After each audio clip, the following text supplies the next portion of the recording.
Julian's long journey. Before Julian woke up at dawn, he had dreamed of a great adventure in the mountains.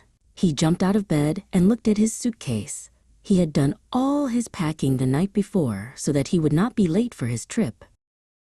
Julian went to the kitchen and drank a large cup of hot coffee. After he had set the table for his breakfast, he felt a bit more awake. He looked at the clock and realized it was time to leave for the station. Julian rode his bicycle quickly through the empty streets. He had taken his heavy guitar case with him because he wanted to play music for his friend. The morning air was cold, but he didn't mind.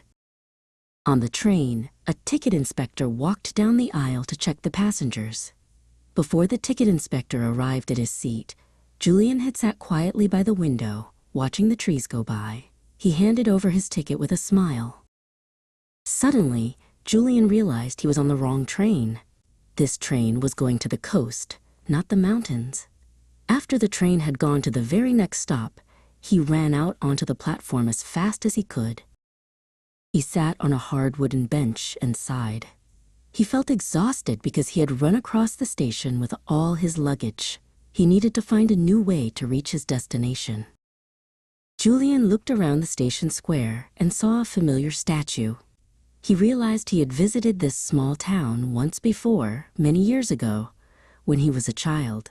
He felt a little better knowing where he was. He found a small fountain and drank some cool water. After he had fallen into a moment of doubt, he finally found the right bus stop. He was determined to finish his journey. Finally, Julian arrived at the house of his friend, Alara. They sat on the porch and sang beautiful songs together as the sun went down. They had not sung together for a very long time. Late that night, Julian undressed and got into a warm bed. He had felt truly happy after the long and difficult day was finally over. He fell asleep the moment his head hit the pillow.